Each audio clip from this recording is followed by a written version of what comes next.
British advanced pain clinic, నొప్పి మాయం, surgery దూరం. For appointments 9155515563. మనం దేవుడు అన్నప్పుడు ఆ దేవుడు అనే కాన్సెప్టే చాలా పెద్దది.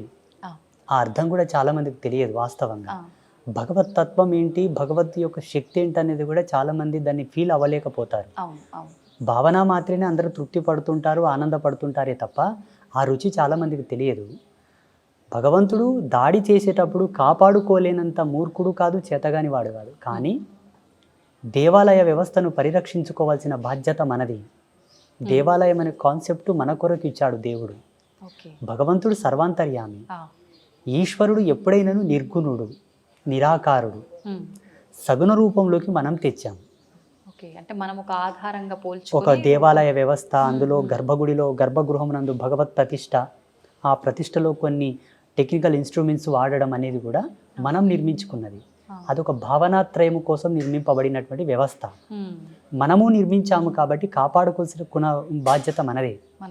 ఉదాహరణకి అందరికి అర్థం అవ్వాలంటే, మన శరీరంలో ఇన్ని అవయవాలు ఉన్నాయి. ఉదాహరణకు చేతి ఉంది. మన శరీరంలో ఉన్నదే కదా చేతి, కూడా ఒకటి పార్టే కదా. ఈ చేతు సడన్గా పడిపోతుంది. మన శరీరంలో ఉంది, మన చెయ్యే పడిపోతుంది, కానీ ఎత్తలేము. మన చెయ్యే కదా, ఎందుకు ఎత్తలేము మనం? దానికి ఆ శక్తి అనేది లేదు, కోల్పోతుంది. ఈ పార్ట్, ఈ అవయవం మొత్తం శక్తిని కోల్పోవడం వల్ల, చైతన్యం కోల్పోవడం ద్వారా ఇది పని చేయకుండా పడిపోతుంది. మిగతా అవయవాలు పనిచేస్తాయి. భగవంతుడు సర్వంతర్యామినిగా ఉన్నప్పటికీ ఈ హక్కును మనకు వదిలేస్తాడు, కాపాడుకోరా నీకు అవసరమైతే అని. నీ యొక్క శక్తిని, నీ సృజనాత్మకమైన ధర్మాన్ని నేను చూడాలంటే నువ్వు కాపాడు. ఆ బాధ్యత మనది, దేవుడిది కాదు. కానీ మనం కాపాడలేకపోతున్నామని చెప్పాలి ఒక రకంగా. కాపాడలేకపోలేనటువంటి దుస్థితి మనకు రావడానికి గల కారణం ఏంటంటే, మన వాళ్ళందరూ ధర్మాన్ని మడతపెట్టి పక్కన పెట్టేశారు. ఎందుకంటారు? ఆలయ వ్యవస్థ అనేది ఒక అద్భుతమైన రూపకల్పన. వాస్తవంగా ఇంతటి డిజైనబుల్, ఇంతటి విజనరిటీ అనేది వేరే రిలీజియన్స్లో లేదు, మన దాంట్లో ఉంది. కారణం ఏంటంటే, మన ఋషులు అంతా కూడా దీన్ని ఎకనామికల్ సర్క్యులేషన్ కింద తీసుకొచ్చారు. ఒక దేవాలయ వ్యవస్థలో ఆల్ క్యాస్టిజం, అంటే అన్ని కులాల వాళ్ళు, అన్ని వర్గాల వాళ్ళు లాభం పొందడానికి ఒక ఫ్యాక్టరిజం అది. చాలా డెప్త్గా మన వాళ్ళు గుజుగూర్చారు వాటిని. ఇప్పుడు చూడడం, రోజు దేవాలయంలో పురోహితులకు జీతభత్యాలు వస్తుంటాయి. దేవాలయంకి వచ్చేవాళ్ళు దీపం వెలిగిస్తే అందులో ఆయిల్, ఆ పత్తి, పసుపు, కుంకుమ అవి తయారు చేసే ఫ్యాక్టరీలో ఎంతోమంది పనిచేస్తుంటారు. వాటిని అమ్మే వాళ్ళకు ఉపాధి దొరుకుతుంది. వీటి వల్ల నేచర్కి ఎటువంటి ఎఫెక్ట్ ఉండదు. ఇంకా ఈ పూజల ద్వారా నేచర్ సస్యశ్యామలంగా క్రమబద్ధీకరించబడుతుంది. దేవత యొక్క చైతన్య శక్తి ఉద్వత్తుకి వెళ్ళిన తర్వాత మానవాళి అంతా కూడా సస్యశ్యామలంగా ఉంటారు. వాళ్ళ ఆలోచన విధానం, వాళ్ళ దార్శనికత కూడా పాజిటివిటీ వైపు వెళ్తూ ఉంటుంది. అక్కడ దేవాలయంలో చేసే పూజా విధానం తాలూకు వివరాలు, అట్లా ప్రతిదీ కూడా లాభమే ఉంటుంది. మన సనాతన ధర్మంలో దేవాలయాన్ని కాపాడుకోవాల్సిన బాధ్యత, దేవాలయ పరిరక్షణ, సంఘ సంస్కర్తలతో కూడుకున్నటువంటి నిర్ణయం, మన నిర్ణయం, అందరి నిర్ణయం. ఇది దేవుడికి వదిలివేయకూడదు. వదిలివేయడం కూడా మూర్ఖత్వం. ఎందుకో నాకు చాలా చిన్నగా అనిపిస్తుంది, దేవుడు కాపాడుకోలేదా, దేవుడు కాపాడుకోలేడా అంటే. అనంత శక్తిని ఈ తుచ్చమైన దాడితో పోల్చకూడదు అనుకుంటాను నేను. నిజమే అండి. ఆ అవసరమే వస్తే ఆయన వస్తాడు, వాడిని ఏం చేయాలో అది చేస్తాడు, అది జరుగుతుంది. అట్లా అనుకుంటే ఒక ఎగ్జాంపుల్ చెప్తాను నేను. గాన్గాపూర్కు దగ్గరలో ఒక అమ్మవారి దేవాలయం ఉంది, ఒక చిన్న పల్లెటూరులో. అక్కడ ఉండే వాళ్ళంతా మహారాష్ట్రియన్స్ కదా, మరాఠీ వాళ్ళు. అయితే పరస్పరమైనటువంటి గొడవలు జరిగి మా పొలం గుండా దేవాలయంకి వెళ్తున్నారని చెప్పి, ఆ దేవాలయమే కూల్చివేస్తే అక్కడ ఎవరు వెళ్ళరు కదా అని చెప్పేసి ఆ పక్క పొలం ఆయన వెళ్ళి ఆ గుడిని కూల్చడానికి వెళ్ళాడు. గుణపం వేయగానే ఆయనకు ఒక కరెంట్ షాట్ తగిలేసి ఆయనకు ఫిట్స్ వచ్చినలాకై పడిపోయాడు. నోట్లో నుంచి నురుగు వచ్చి పడిపోయాడు. హాస్పిటల్ తీసుకెళ్లే లోపు ఆయన చనిపోయాడు. అక్కడ షాక్ సర్క్యూట్ ఏమైనా జరిగిందేమో అని చెప్పేసి టెస్టులు చేశారు, కానీ అక్కడ కరెంటే లేదు. అది అడవి, చేళ్ల పొలాల మధ్యలో ఉండే ఒక అడవి. మరి ఎలా జరిగిందయ్యా అనేది ఇంతవరకు ఎవరు అర్థం కాలేదు. ఇంకా అర్థం కాకపోవడానికి ఏముంది స్వామిజీ, అక్కడ భగవత్ శక్తి. అప్పటి నుంచి ఆ దేవాలయానికి వెళ్ళే వాళ్ళ సంఖ్య పెరిగింది, పూజల సంఖ్య పెరిగింది, అక్కడ జాతరలే జరగడం మొదలుపెట్టాయి. ఇప్పుడు ఇలా చాలా జరుగుతున్నాయి. మనం ఒకటి గ్రహించాల్సింది ఏంటంటే, ఆలయ వ్యవస్థను సద్ధర్మానుసారంగా నిర్మిస్తున్నారా? అంటే ఆచారం ప్రకారం భగవంతుడు ప్రాణహితముతో ప్రాణ చైతన్య శక్తితో అక్కడ ప్రతిష్ఠించబడుతున్నాడా? It's point. ఓకే. ఎన్ని మంత్రోక్త సంయుక్తంగా దేవుని కూర్చోబెట్టాలి, ఏ పద్ధతితో కూర్చోబెట్టాలని ఆగమాది పద్ధతులతో పూజలు చేసి ప్రతిష్ఠిస్తున్నారా? ఏదో వాళ్ళకు తోచిన పంచోపచార షోడశోపచార పూజలు చేసి ప్రతిష్ఠిస్తున్నారు అన్నది కూడా పాయింటే. అవును. రూపమాత్రకంగా దేవాలయము దేవుడు, కానీ అసలైన పద్ధతితో కనుక దైవ స్థాపన జరిగితే మనం టచ్ చేయడానికి కూడా భయపడాల్సిన అవసరం వస్తుంది. అంటే మనం స్థాపించేటప్పుడు చేసే ఆ సాంప్రదాయాలు పద్ధతుల ప్రకారమే అక్కడ శక్తి కొలువై ఉంటుంది. 100%. మళ్ళీ స్వయంభూ దేవాలయాలకు అది అవసరం లేదు. వాళ్ళకుగా వాళ్ళు ఉద్భవించి ఉంటారు కాబట్టి ఆటోమేటిక్గా అక్కడ పవర్ ఉంటుంది.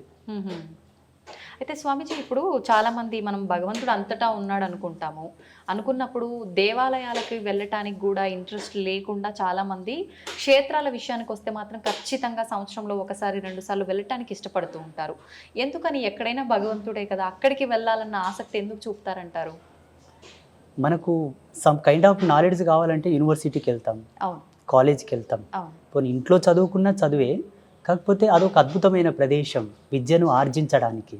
అలాగే భగవత్ శక్తిని ప్రాకృతిక అంతర్గతంగా ఉండేటటువంటి ఈశ్వర చైతన్యమును ఒక చేత డిపాజిట్ చేయడానికి, పోగు చేయడానికి, ఒక చేత ఆవాహన చేయడానికి అదొక కేంద్రకమైనప్పటికీ అక్కడి నుండి లోక కళ్యాణయుక్తమైన చైతన్య శక్తిని ప్రసరింపజేయడానికి అది అనువైన ప్రదేశం. ఇంకొక పద్ధతులు చెప్పాలంటే మన ఇళ్ళలో కూర్చొని జపతపాదులు చేసుకోవచ్చు, ఇంట్లో పూజా గదిలో కూడా పూజలు చేసుకోవచ్చు. ఇది పుణ్యమే, పురుషార్థమే. ఇంతకన్నా మించిన శక్తి మనకి ఏదైనా అవసరం అనుకుంటే దేవాలయానికి వెళ్ళాలి. సమ్ ఎనర్జీ లెవెల్స్ అవి. ఓకే. దేవాలయంలో స్వచ్ఛత ఉంటుంది, పరిపూర్ణత ఉంటుంది, పవిత్రత ఉంటుంది, నిత్య శుద్ధ సంభానం ఉంటుంది అక్కడ. నిత్య శుద్ధ సంభానం అంటే భగవంతునికి అంత శాస్త్రోక్తిగా పూజలు జరుగుతూ ఉంటాయి అక్కడ. ఉదాహరణకు చెప్పాలంటే అక్కడ మరణ సంకేతాలు ఉండవు, సావు సమృద్ధి అనేది అక్కడ ఉండదు, డెలివరీస్ అక్కడ జరగవు, శౌచం అనేది అక్కడ ఉండదు. అది స్థాపించినప్పటి నుండి భూమి అంతమయ్యే వరకు అక్కడ పవిత్రతనే ఉంటుంది. కాబట్టి దేవాలయ దర్శనం ఆత్మ దర్శనంతో సమానం. ఇప్పుడు లైవ్లో మనం సోల్ని బయటికి తీసి మాట్లాడలేము కదా, ఆత్మతో సంభాషించలేము కదా. దేవాలయ దర్శనం ఆత్మ సంభాషణ సంయుక్తం. భగవంతుడికి మనకు మధ్యలోన లైవ్లో మనం దేవునితో మాట్లాడినట్టుగా అక్కడ మనకు సిగ్నల్ ఉంటుంది. ఇంట్లో మనకు అది దొరకదు, ఎంత ప్రయత్నించినా దొరకదు. తప్పకుండా దేవాలయ దర్శనం చేస్తే మనకు ఒకసారి పరీక్ష చేసుకున్నట్టు లెక్క. ఆత్మ విమర్శ అనుకోండి, ఆత్మ పరీక్ష అనుకోండి, కానీ తప్పకుండా దేవాలయ దర్శనం చేయాలి. అయితే ఇప్పుడు మీరు ఇందాక అన్నట్టుగా చాలామంది దేవాలయం నిర్మించేటప్పుడు ఏవైతే పాటించారో శాస్త్ర ప్రకారంగా లేదో తెలియదు, కానీ దేవాలయం నిర్మించడం అయితే జరుగుతుంది, కానీ జరగాల్సిన పూజలు క్రమంగా జరగవు. ఒక రకంగా చెప్పాలంటే మనకు పడవబడిపోయిన ఇల్లు అంటారు కదండి, ఆ రకంగా అయిపోతాయి. ఏదో పొద్దున కాసేపు తీసామా, హారతి ఇచ్చామా, వెళ్ళిపోయామా అనే టైప్లో ఉంటుంటాయి. నిజంగా ఇటువంటి గుళ్ళకి వెళ్ళటం వల్ల ఫలితం ఉంటుందంటారా? అక్కడ శక్తులు ఉంటాయంటారా? వాళ్ళ యొక్క నమ్మకాలకు విశ్వాసాలకు అనుగుణంగా నిర్మించుకున్న కేంద్రకాలు అవి. ఆలయ మర్యాదకు ఎన్నో ధర్మాలు ఉన్నాయి, దేవాలయ ప్రతిష్ట వెనుకాల ఎన్నో మూలాలు ఉన్నాయి. వాటన్నిటికి అనుగుణంగానే అక్కడ ఉపచారములు, పూజలు, హోమ ధూమాదులు, ఉత్సవాలు, జాతరలు, తిరణాళ్ళు జరగాలి.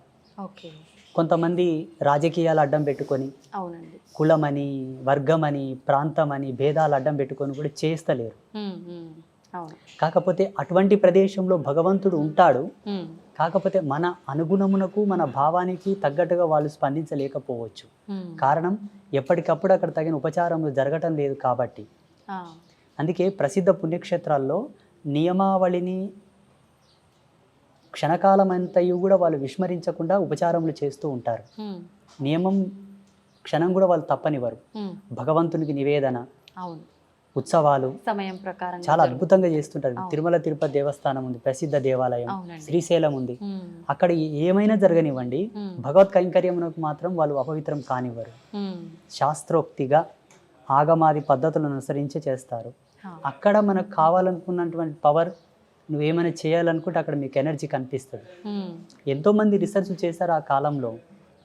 స్టెథోస్కోప్ చెవిలో పెట్టుకొని ఆ శివలింగం మీద స్టెథోస్కోప్ పెట్టి చూశారు. హార్ట్ బీట్ లెవెల్స్ లాగానే వాళ్ళకు ధ్వని వినిపించింది శ్రీశైలంలో.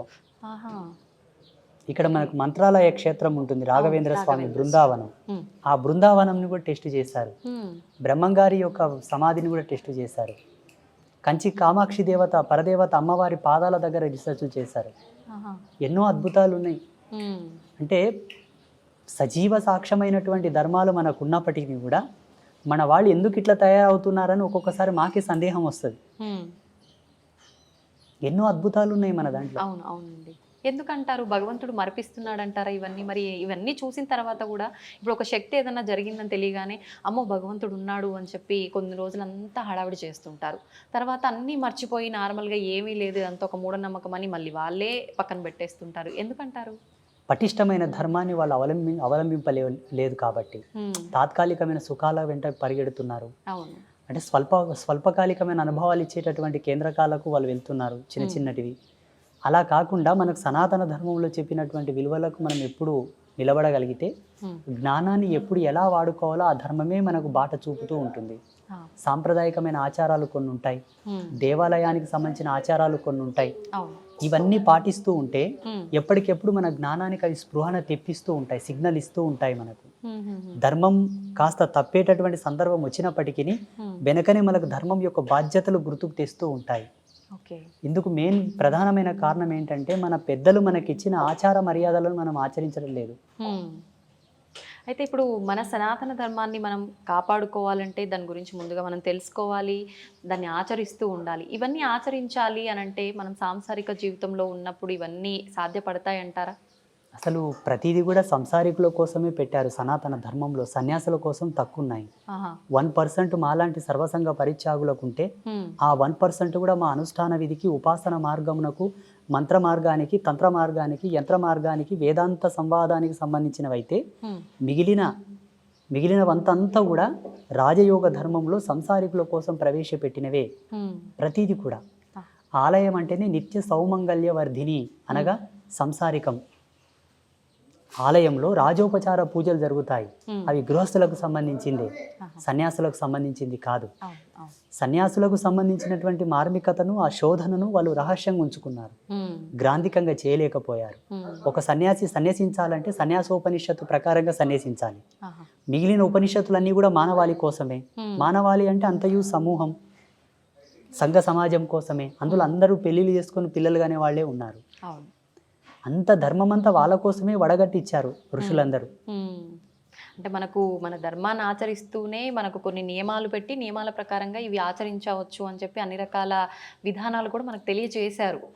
కానీ ప్రతి ఒక్కరు కూడా ఏంటంటే కొన్ని రకాల అమ్మో ఇన్ని నియమాలు పాటించాలా, ఇంత కఠినంగా ఉండాలా ఆధ్యాత్మికత అనగానే అని చెప్పి చాలా మంది దూరంగా ఉండే వాళ్ళు కూడా ఉన్నారు. వీటి వల్లే ఉండాలి. ఇప్పుడు చూడండి, మీకు ఒక ఎగ్జాంపుల్ చెప్తాను. నేను మొన్న హైదరాబాద్లో వీసా కన్సల్టెన్సీ వాళ్ళు నాకు అమెరికా వెళ్ళడానికి ఇంటర్వ్యూ కోసం పిలిచారు. లోపలికి వెళ్ళగానే వాళ్ళ ఫార్మాలిటీస్ వాళ్ళు చూస్తారు కదా, ఫైల్స్, పాస్పోర్ట్ అంతా చూశారు. ఆ చెకింగ్ ఉంటుంది అక్కడ. ఆ మెటల్ డిటెక్టివ్ పట్టుకొని చూస్తే ఇవి తీయమన్నారు, ఈ బేడీలు తీయమన్నారు, కాళ్ళకున్న బేడీలు తీయమన్నారు, మాలలు తీయమన్నారు, ఆ ట్రేలో పెట్టి స్కానర్లో వేయమన్నారు.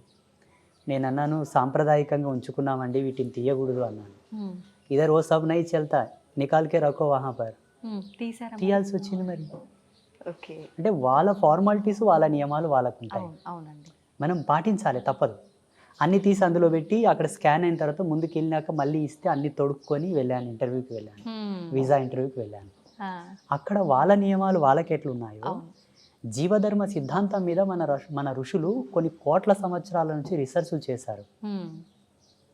ఒక వ్యక్తి ఒక సమస్య చేత పీడితుడు అవుతున్నాడంటే ఎందుకు పీడితుడు అవుతున్నాడు, ఈయన ఎందుకు వ్యాధిగ్రస్తుడు అవుతున్నాడు, ఎందుకు సంసారికంగా ఈ మెంటల్ స్ట్రెస్కు గురి అవుతున్నాడని చాలా లోతుగా ఆలోచన చేసి వాటికి అనుగుణమైనటువంటి సాంప్రదాయకమైన ఆచారాలను నిలబెట్టారు.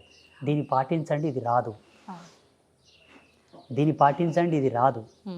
మీరు స్వస్థత పొందుతే కాక మీ నుంచి వచ్చే సంతానం స్వస్థత పొందుతుంది, భావితరాలు చల్లగా ఉంటారు అని ఒక ఆచారాన్ని ప్రవేశపెట్టారు మన వాళ్ళు. మన మంచి కోసమే. వాళ్ళు తెలివి లేని వాళ్ళు కాదు, పని పాట లేని వాళ్ళు కూడా కాదు. మళ్ళీ సమాజ హితం కొరకు, సమాజ శ్రేష్టత్వం కొరకే వీటన్నిటిని దర్శించి తీసిచ్చి మనకిచ్చారు. ఇప్పుడు మనకు అవి కన్ఫ్యూజన్ అయిపోయినాయి. అవునండి. మనకు అంటే ఇప్పుడు రకరకాల స్వామీజీలు వస్తున్నారు, ఎవరు నిజమో ఎవరు అబద్ధమో తేల్చుకోలేని పరిస్థితుల్లో ఉన్నాము. ఒకరెవరైనా వచ్చి ఏదైనా చెప్పారు, అరే బాగుంది, నిజంగా నమ్మేటట్టుగా ఉంది, నిజం చెప్తున్నారని నమ్మి ఆచరిద్దాం అనుకునే లోపు ఇంకెవరో వచ్చి ఇంకో రకంగా చెప్తారు. అసలు ఇదంతా ఎందుకు, వదిలేసి మనకు తోచినట్టు మనం ఉందామనే పోకడ ఎక్కువైపోయింది స్వామీజీ ఈ మధ్య ఎగ్జాక్ట్లీ కాలంలో. మీరు చెప్పింది సత్యం, అక్షర సత్యం. ఉమ్, దీంతో మేము ఏకీభవిస్తున్నాము. ఇక్కడ ప్రతి ఒక్కరూ గమనించవలసింది ప్రేక్షకులు ఏంటి అంటే, వారిలో సాంప్రదాయికత ఉండాలి. ఉమ్, సాంప్రదాయ అనుసంధానంగా వాళ్ళ డ్రెస్ కోడ్ ఉందా లేదా, ఫస్ట్ పాయింట్. ఆ, సాంప్రదాయ అనుసంధానంగా తిలకధారణ ఉన్నదా లేదా, ఉమ్, సాంప్రదాయక అనుసంధానంగా వాళ్ళు మాలాధారణ, మెల్లో మాలలు, బొట్టు, కట్టు, వాళ్ళ మాట తీరు, వాళ్ళు కొలిచే దేవత, ఆ, ఆ దేవతలు ఉగ్రదేవతల, శాంతమూర్తుల, క్షుద్రదేవతల, ఉమ్, కొత్త కొత్త దేవతలను ఎవరైనా తెచ్చిపెట్టారా, ఇవన్నీ చూసి శాస్త్రీయంగా, ఆధ్యాత్మిక శాస్త్రీయంగా అక్కడ మా వాళ్ళు చెప్పే దేవతలు అక్కడ ఉంటే మీరు వాళ్ళని ఫాలోఅప్ చేయొచ్చు. ఆ, వాళ్ళ యొక్క వేషధారణ అనుకోండి, కట్టుబొట్టు, ఆచార మర్యాదలు అనుకోండి, శాస్త్రంలో లిఖించినవై ఉమ్, ఆ ముందు తరాల్లో ఎవరైనా గురువులు చెప్పి ఉన్నవైతే మీరు వాళ్ళని విశ్వసించవచ్చు. విభిన్నమైనటువంటి భావాలతో కొత్త కొత్తగా కొన్ని ఏర్పాటు చేసే వాళ్ళు వస్తుంటారు కదా, దయచేసి వాళ్ళని నమ్మొద్దు, ఉమ్, వాళ్ళని నమ్మొద్దు. మీరు పుణ్యము పొందరు, పురుషార్థము పొందరు, టైం వేస్ట్ అవుతుంది తప్పిస్తే ఆధ్యాత్మికంగా మీరు ఏ రిజల్ట్ సాధించలేదు.